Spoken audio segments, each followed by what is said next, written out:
Feliz sábado, hermano. La paz de Dios esté siempre en nuestros corazones. Me siento feliz porque, llegando para acá, le decía a mi esposa, oye, hay bastantes hermanos en la iglesia hoy. Y creo que ha sido de bendición el pastor que ha llegado a esta iglesia. De verdad que es hermoso como Dios, el Espíritu de Dios empieza a trabajar en cada uno de los corazones de los hermanos en la iglesia. Y sé que va a llegar el momento en que en estas cuatro paredes van a ser muy pequeñas para el mensaje tan poderoso que tiene que dar esta iglesia. Estoy feliz también porque llegó la esposa de mi cuñado. Le pido a la iglesia para que oremos también por su mamá y su hermano que están por llegar también. En especial le quiero pedir porque ellos se encuentran ahorita en frontera esperando para que le den el permiso para poder entrar.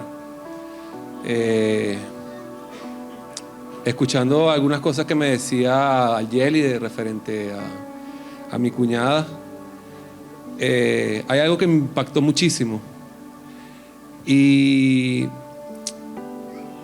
no me imagino cómo es allá en la frontera, en la parte de migración, pero debe ser algo parecido a una cárcel. Y me contaba Yeli que ellos siempre en las noches se ponían a orar y a cantar. Y en una de esas noches que estaban cantando, empezaron a pasar papelitos para que a las 12 de la noche todos iban a empezar a cantar y a orar a esa hora. Y me cuenta Yeli que empezaron a cantar a las 12 de la noche todos, a orar, y que se empezó a sentir el Espíritu de Dios con poder en ese lugar. Es que en los momentos de aflicción, en los momentos de dureza en esta vida es cuando más nos acercamos a Dios. Para que el oro, así como es refinado en el fuego, así nuestras almas puedan ser refinadas en el fuego por medio del Espíritu Santo. Hermanos, hay mucho pesar en el mundo. Hay mucho sufrimiento y mucho dolor, mucha desesperanza. Y usted y yo somos los encargados de llevar este mensaje de salvación al mundo. Los acontecimientos que ya están ocurriendo en el mundo son señales de que ya Cristo está por venir. Proféticamente, Jesucristo va a conseguir a las 10 vírgenes dormidas, pero solamente 5 van a tener las lámparas prendidas. Esperemos de que usted y yo seamos de esas 5, que podamos estar atentos a la venida de nuestro Señor Jesucristo y al llamado que hace a cada uno individual a los corazones. Quiero también agradecer a esta iglesia por la invitación. Le decía yo a mi esposa cuando venía, de verdad que esta iglesia es muy linda, que muy poco me ve, pero siempre me invita a predicar. Y es algo muy lindo, de verdad. He entablado una hermosa amistad con la familia Saray, con la familia de Abismael. De verdad que muchas gracias. Y con cada uno de ustedes. De verdad que esta iglesia es hermosa. Yo siempre digo a mi esposa, si yo no estuviera tan lejos me viniera para acá. Pero bueno, también tenemos que hacer un trabajo por allá en Nueva Jerusalén. Quiero también darle gracias a Dios porque ya comencé la maestría en Ministerio Pastoral en la Universidad de Andrews y las clases que he recibido han sido de gran bendición, de verdad. Han tocado profundamente mi corazón y me han llamado a un cambio, a un reavivamiento en mi vida. Que eso es lo que se espera para cada persona.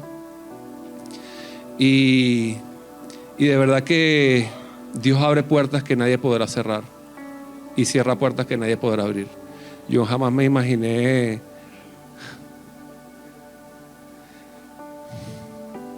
Dios es maravilloso. Vamos a orar.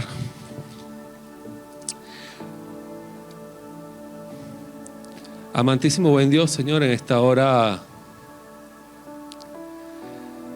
en estas horas santas, Señor, de tu día santo, te queremos agradecer por cada una de tus bendiciones, Señor.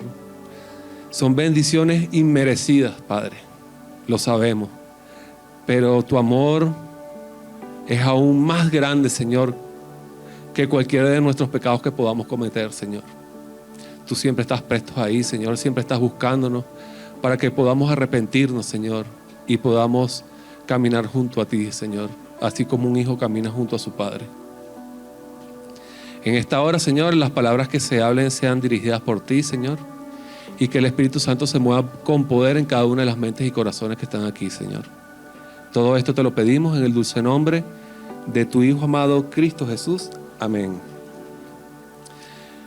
Le estaba hablando sobre lo que viene siendo el pesar que hay en el mundo, las cosas que están sucediendo día a día que son indicios de que Cristo está por volver. Tal vez en el transitar de nuestra vida cristiana nos hemos descarrilado un poco. Y tal vez estando aquí también en la iglesia hemos olvidado lo que verdaderamente es importante para Dios.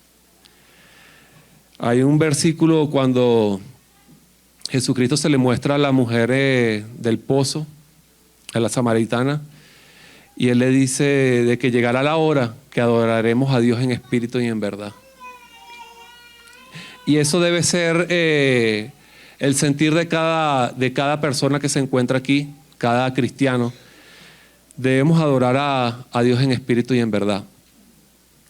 El formalismo, la religiosidad es una cáscara, hermano, únicamente. Que si no tiene la sustancia que es Cristo, es vacía. Es como un huevo vacío. Y el pueblo de Israel lamentablemente cayó en este grave error.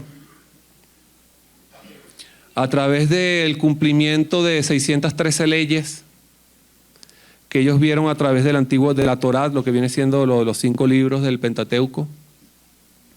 Ellos veían, mira, aquí Dios hace un mandato, hay que escribirlo, hay que cumplirlo. Y fueron 613 leyes, hermano. Una de esas leyes era que un día sábado no podía tener más de 100 pasos.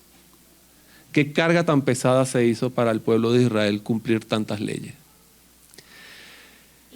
Y el día sábado lo hicieron también una carga. El día sábado fue creado para adorar, para ser bendecidos, para andar en hermandad. Pero el pueblo de Israel se equivocó y lo convirtió en un yugo.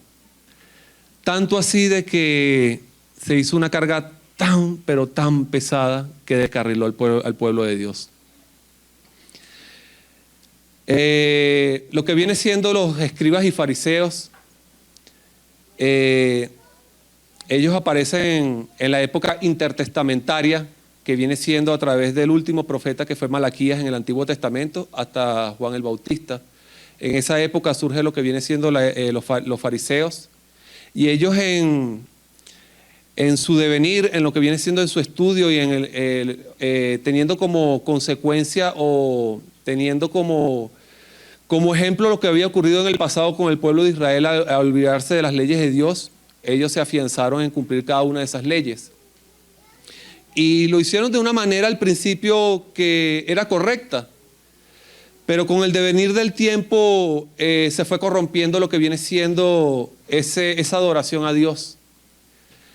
Ya no eran movidos ya por el amor al prójimo, sino eran movidos por otras causas. El poder, el tener un puesto en la iglesia, el tener influencia en las cosas religiosas y en las cosas políticas. Y así poco a poco se fue perdiendo en vista lo que viene siendo lo que verdaderamente era importante para el pueblo de Dios. Fíjense, tanto así que en Mateo 24, versículo 1, los apóstoles le dicen a Jesucristo que miraran el templo, qué hermosas obras. Y Jesucristo le dijo, eso no es nada. De cierto te digo que no quedará piedra sobre piedra que no quede derribada en ese templo.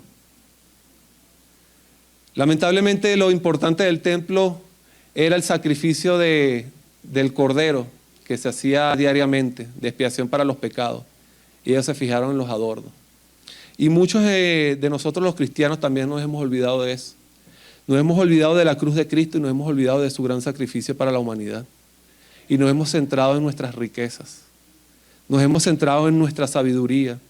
Nos hemos centrado en nuestra inteligencia y banalidades en este mundo y hemos perdido de vista lo que verdaderamente es importante. Tenemos el ejemplo de Israel, un pueblo llamado para hacer luz para el mundo y al final ¿qué fue? Tinieblas, una terrible tiniebla para la humanidad. Tanto así que ellos se creían depositarios de la gracia de Dios y a los gentiles, los extranjeros, los execraron de esas bendiciones. De hecho, en sus oraciones ellos decían: gracias Dios por no haberme hecho mujer ni gentil. Tan podrido estaba el corazón del pueblo de Israel. Y tenemos ese ejemplo, hermanos, que muchos debemos cuidar, de no creernos más que nadie. Aquí todos somos iguales, desde el pastor hasta la persona más humilde que entra por esa puerta. Aquí todos somos iguales, aquí nadie sabe más que nadie, aquí nadie tiene más sabiduría que nadie. Fíjense que de tanta sabiduría que tenían los fariseos y escribas, que se olvidaron relativamente de Dios. ¿Y a quién llamó Jesucristo? A unos analfabetas, a un Pedro, un pescador, un pobre pescador, lo único que sabía era pescar. ¿Y qué le dijo Jesucristo? Te haré pescador, pero no de esos peces, de hombres. Y hermano, nosotros vamos a ser pescadores de hombres, pescadores de almas. Tenemos las herramientas. Dios nos ha dado la inteligencia y la sabiduría para llevar este mensaje al mundo. Únicamente la decisión está en cada uno de nosotros de llevar este mensaje. Este es un regalo, hermano. Este es una bendición, un regalo que debemos dárselo a otro. Y en ese contexto, una noche se le aparece un príncipe a un humilde carpintero de Israel. Y ese príncipe se llamaba Nicodemo. Vamos a ver qué dice Juan capítulo 3, versículo 1.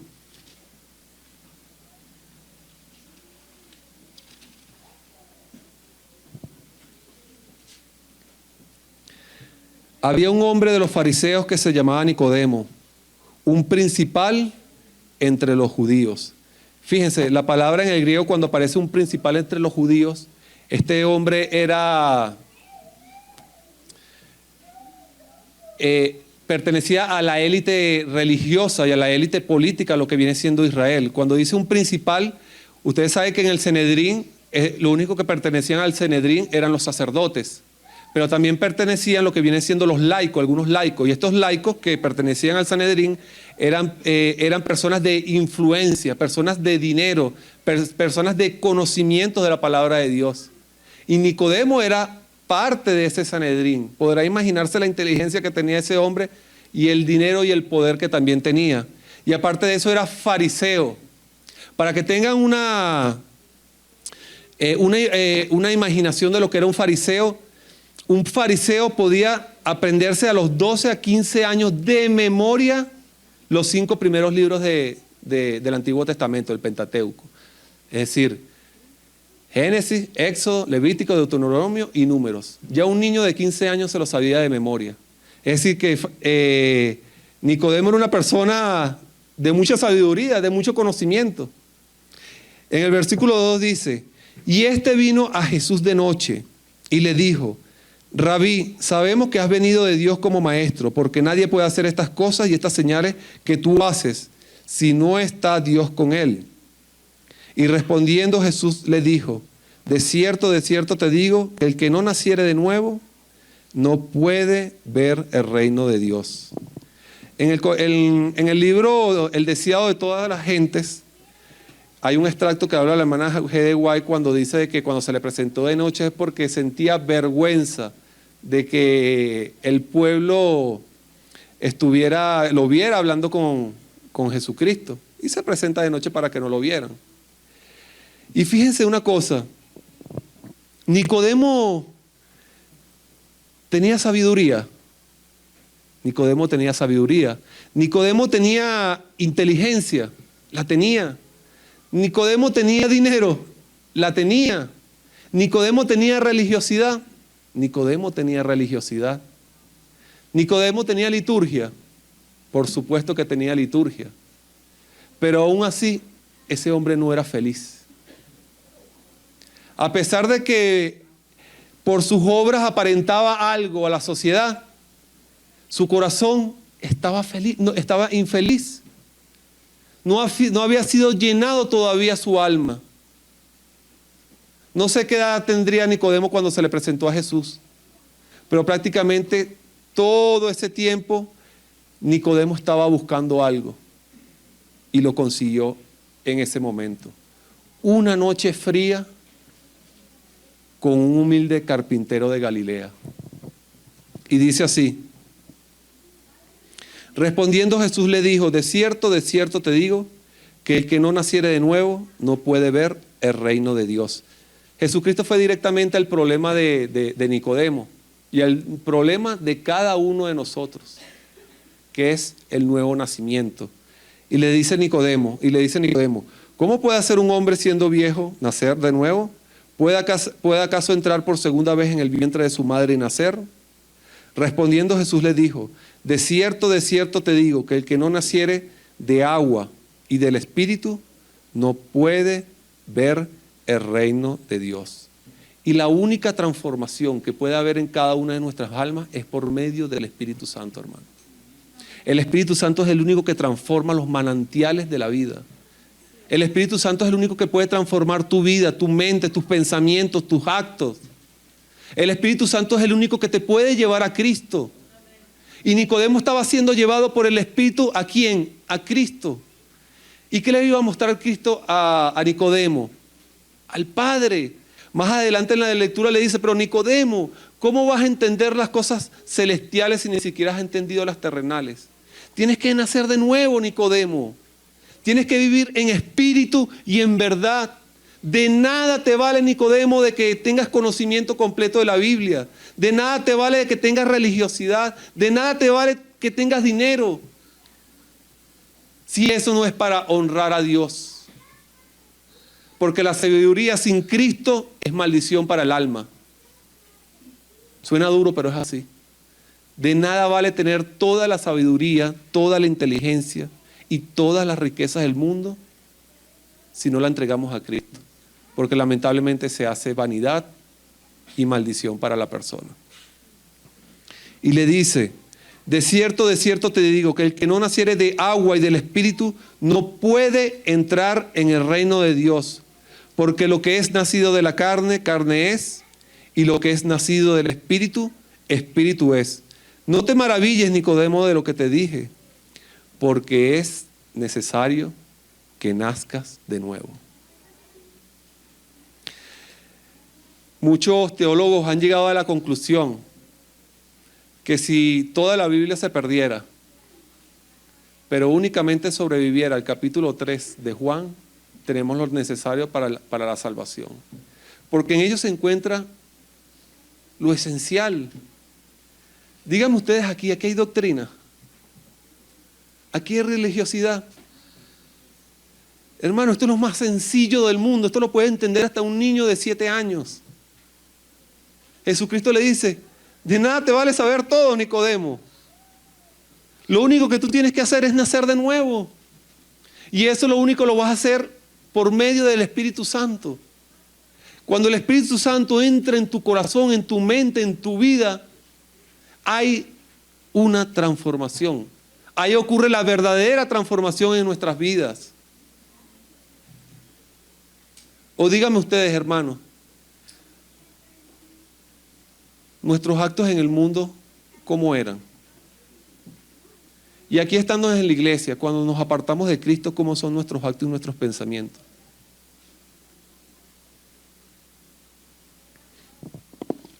Dice más adelante, de cierto te digo, que lo que sabemos hablamos y lo que hemos visto testificamos y no recibimos nuestro testimonio. Si os he dicho cosas terrenales y no creéis, ¿cómo creeréis las cosas celestiales? Nadie subió al cielo, sino el que descendió del cielo, el Hijo del Hombre, el que está en los cielos. Fíjense la manera de pensar de lo que vienen siendo los fariseos y escribas, y lo voy a llevar rápidamente a Marcos capítulo 3.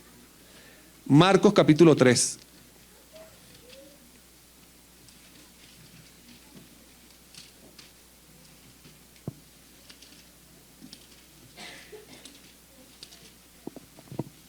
versículo 1.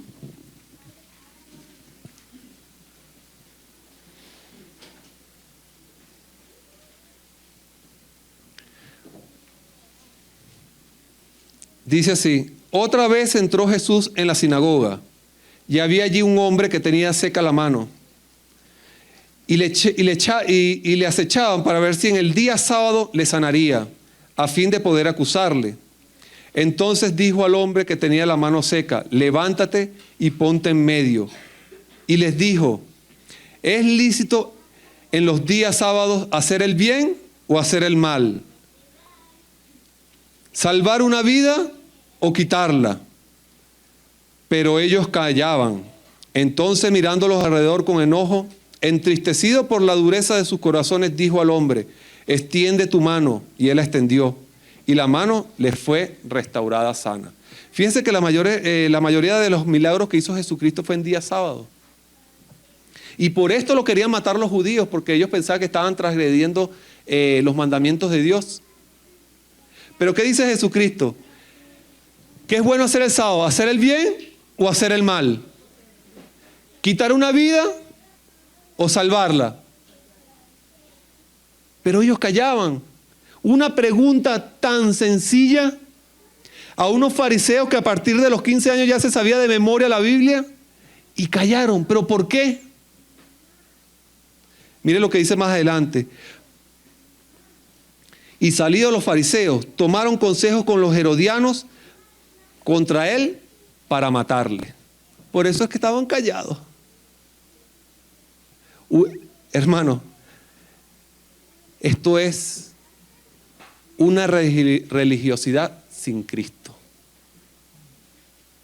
De nada vale que vengamos de sábado en sábado si Cristo no está en nuestros corazones, porque matamos a Cristo. Muchos pensamos que fueron los judíos, pero toda la humanidad mató a Cristo, porque Cristo murió por cada uno de nuestros pecados.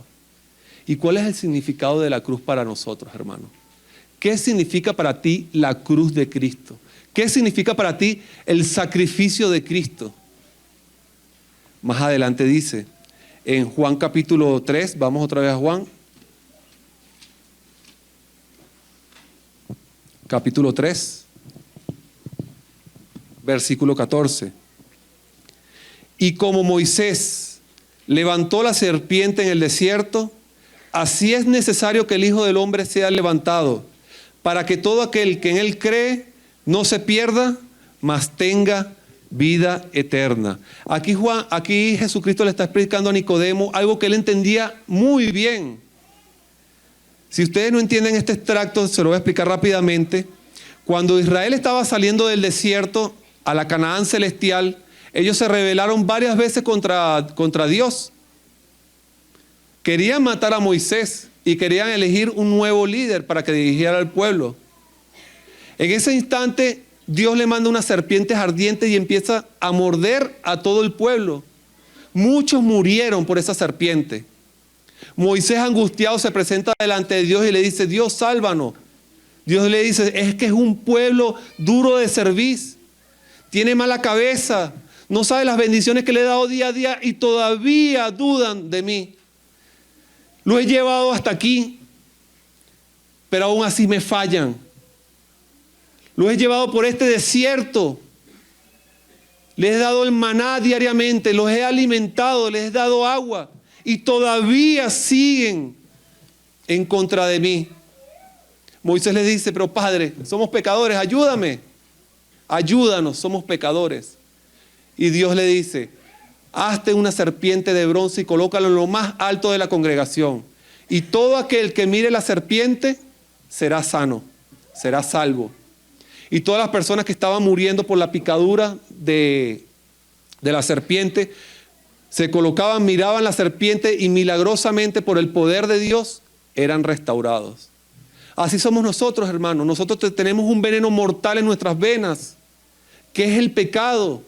¿Cuántas veces Dios no te ha dado bendiciones en tu vida y aún dudamos? ¿Cuántas veces Dios te ha sanado? ¿Cuántas veces Dios te ha dado un plato de comida en tu mesa? ¿Cuántas veces Dios te ha dado agua? ¿Cuántas veces Dios te ha dado bendiciones, te ha dado familia, te ha dado hijos, te ha dado esta hermosa iglesia? Y aún así ponemos la duda en nuestros corazones. Dios lo que quiere es que lo adoremos en espíritu y en verdad, hermanos. Cristo es el camino, la verdad y la vida. Si andamos en Cristo, estamos en vida, hermanos. No importa lo que acontezca alrededor de nosotros en el mundo. Dios nos ha llevado por este camino para tener la salvación eterna. Pero es necesario que tengamos aflicciones en este mundo. Una vez le escuché a un pastor que decía, una hermana que se le acercó y le dijo, pastor, tengo un problema. Le dijo, dígame hermana, ¿qué problema usted tiene? Tengo falta de fe. Dudo, no tengo fe, ¿qué es lo que está pasando? Le dice, ¿usted quiere tener fe, hermana? Sí, pastor, yo quiero tener fe. Vamos a arrodillarnos, vamos a pedirle a Dios por fe. Y cuando se arrodillan esas dos personas, ahí el pastor empieza, Padre Celestial, te pido por favor para que esta mujer le traigas aflicción a su vida, que le traigas pruebas duras a su vida. Y el pastor se volvió loco. Hermana, es que esa es la única forma que usted tenga fe. Es la única forma que usted se puede acercar a Cristo. O dígame que a través de la abundancia que Dios le ha dado en este país, usted está más cerca de Dios. Muchas veces dejamos a Cristo en segundo lugar y primero es nuestro trabajo.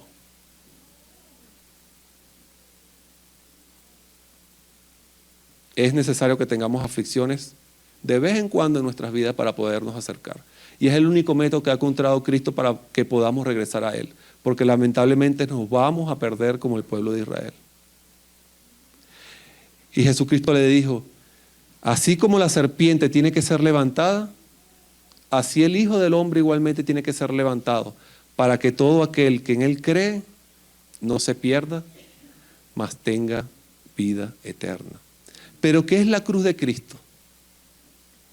Fíjense que en el Antiguo Testamento, en el Israel antiguo, se realizaba una serie de sacrificios diarios y anuales, donde era colocado una víctima y un animal sin defecto alguno, y la persona pecadora tomaba una daga y colocaba su mano en el animal. Y en ese momento ocurría como una comunicación entre el penitente y el animal. Había una transferencia, un traspaso del pecado de la persona al animal. Entonces el animal se convertía en pecado. Por eso que en el Antiguo Testamento, en el hebreo, cuando al pecador se le dice hatak y al animal también se le dice hatak. Ese es en el hebreo. Y hay una especie de contradicción en estas palabras, pero no. Es que el animal se convertía en pecado. Y cuando el penitente oraba en la cabeza del animal y lo degollaba, ese animal moría por el penitente. Y eso fue lo que pasó con Jesucristo. Jesucristo, cuando fue levantado en la cruz, Él cargó en sí con todos los pecados de la humanidad, anterior, en el momento y futuro, mirando tus pecados y los míos. Y Jesucristo se hizo pecado. Por eso que cuando Jesucristo estaba muriendo, le dice al Padre, Padre, ¿por qué me has abandonado? Es porque cargaba la humanidad, en su humanidad todos los pecados de nosotros. Y el Padre no puede estar cerca del pecado. Y abandonó a Jesucristo. Y por un instante, en la eternidad de Dios, hubo un punto de discontinuidad. La deidad se separó. Eso nunca había ocurrido en la eternidad. Padre e Hijo se separaron. Y eso es lo que la Biblia llama el poder del pecado. Si el pecado tuvo el poder de separar a Dios, ¿qué no puede hacer el pecado con un simple mortal? ¿Qué no puede hacer el pecado con tu vida y la mía? ¿Qué no puede hacer el pecado con tu familia? ¿Qué no puede hacer el pecado con tus hijos, con tu esposa, con tus seres amados? El pecado vino a destruir, porque la paga del pecado, ¿qué es? y Cristo vino a tomar nuestra humanidad para que por medio de Él todos seamos salvos. Fíjense lo que dice Pablo en 1 Corintios. 1 Corintios, capítulo 1, versículo, vamos al 14 al contexto. Capítulo 1, versículo 14, 1 Corintios.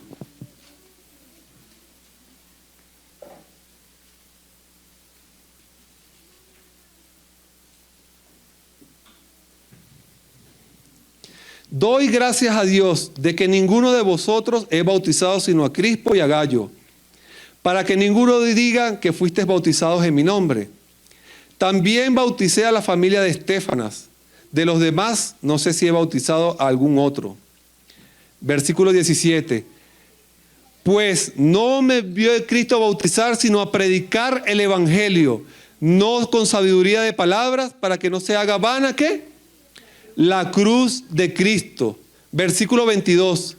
Porque los judíos piden señales y los griegos buscan sabiduría, pero nosotros predicamos a Cristo crucificado, para los judíos ciertamente tropezadero, para los gentiles locura, mas para los llamados, así judíos como a griegos, Cristo, poder de Dios y sabiduría de Dios. Versículo 2 del capítulo 2.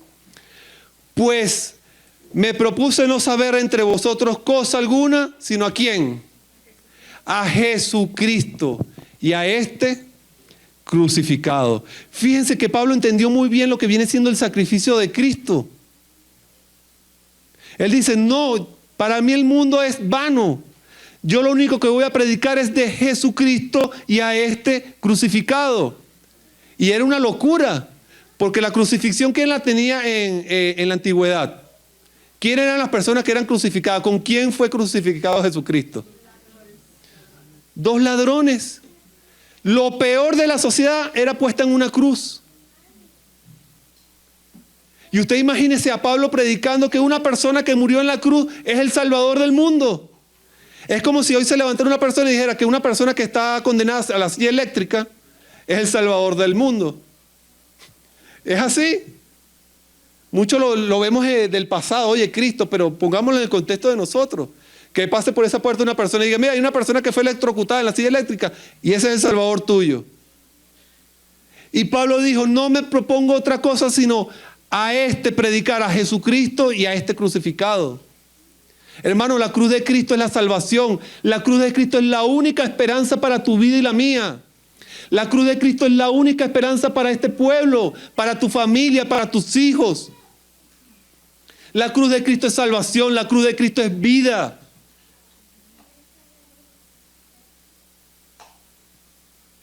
Cristo, solo Cristo, hermano. Deja a un lado la sabiduría que supuestamente nosotros pensamos tener. Y vistámonos con los méritos de Cristo Jesús. Cristo es el único que puede salvar tu vida y mi vida. Porque de tal manera, dice en el versículo en Juan capítulo 3, versículo 16. Porque de tal manera amó Dios al mundo que ha dado a su Hijo unigénito, para que todo aquel que en Él cree no se pierda, mas tenga vida eterna. Porque no envió Dios a su Hijo al mundo para condenar al mundo, sino ¿para qué? Para que sea el mundo salvo por Él. Fíjense que yo estuve escuchando un testimonio del pastor Bullón que de verdad me llegó profundamente a mi corazón.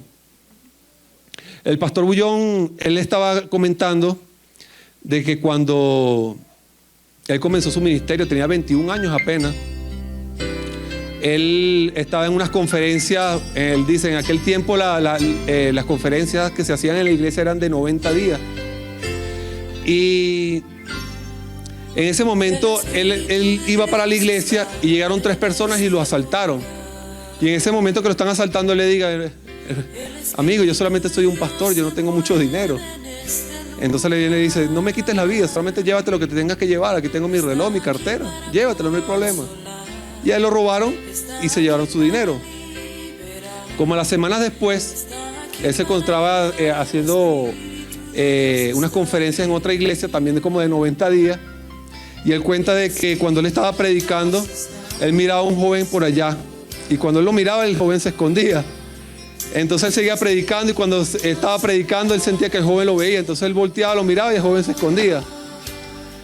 En una de esas terminó la predicación y le pasaron las visitas y él empezó a visitar a todas las personas.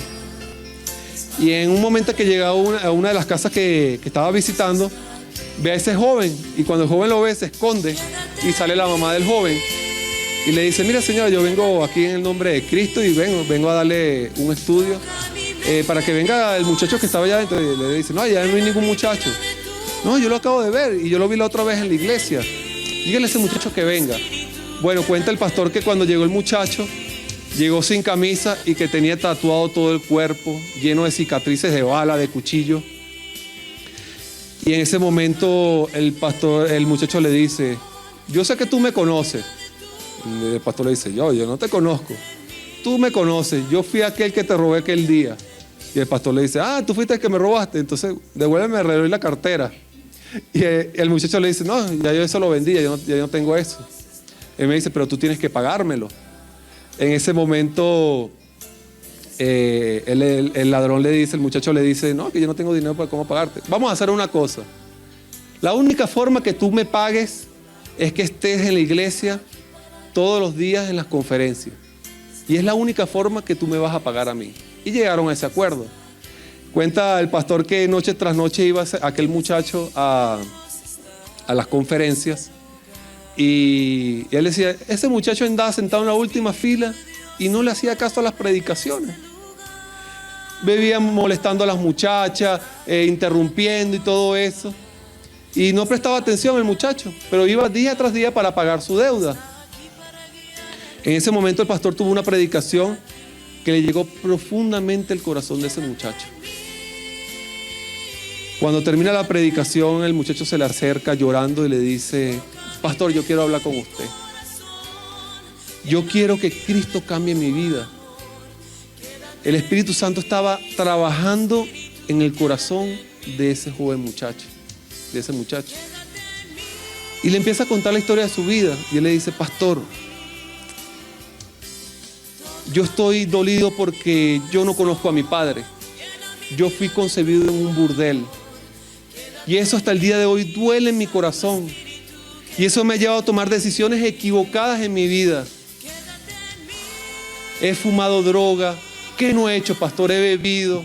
He andado con cantidad de malas compañías que hasta el día de hoy arrastro. Y el pastor le hace una oración con él y dice: Dios te va a dar la sabiduría, te va a dar el Espíritu Santo para que puedas ver la cruz de Cristo y seas salvo por él. El muchacho se bautiza, pero el muchacho era drogadicto. Entonces una de esas crisis que él tenía por querer consumir droga, empieza y le dice a la mamá: mamá, es que necesito droga. Y andaba para allá y para acá y decía: pero es que no puedo porque Cristo me ha transformado. Pero es que necesito la droga. La mamá viene y le dice: pero es que si la necesitas, toma la droga para que te quedes tranquilo. Pero es que no puedo, mamá, porque Cristo me ha transformado mi vida. En ese momento la mamá se acerca y le mete un golpe que cae en el piso a la mamá. Y le dice: mamita, perdóname, y la levanta. Y le dice: mamá, por favor, amárrame a la cama y llama al pastor. La mamá lo amarra a la cama porque si no se iba a drogar ese pobre hombre. Y llaman al pastor y el pastor empieza a hablar con él. La escena que fue muy dura. Y ese muchacho lo que hacía era llorar y decía: yo quiero droga, pero Cristo ha transformado mi vida. Ya no vivo yo, sino Cristo vive en mí. Habían pasado los días y el muchacho no había vuelto a la iglesia. Y el pastor sabía de que andaba en drogas. En esa llega la mamá y le dice: tengo ya una semana que no veo a mi hijo. Dice el pastor, y que se conocía toda esa zona, y le dice: yo voy a buscar a su hijo, yo sé dónde está su hijo. Y cuando va por las barriadas, lo peor de la ciudad, consigue ese pobre hombre tirado en el piso, completamente drogado. Eso es lo que hace el pecado en nuestras vidas. arrojarnos al piso, a lo más bajo que puede caer en un ser humano. Y en ese momento, cuando está ahí, lo ve y el muchacho le dice: ¿por qué? ¿Por qué de tantas personas que yo pude haber robado, te robé a ti? Porque a pesar de mi vida descarriada, yo era feliz así. Pero ahora tengo este pesar. ¿Qué puedo hacer yo? ¿Qué puedo hacer yo? Cristo transformó mi vida. Tengo una lucha en mi interior.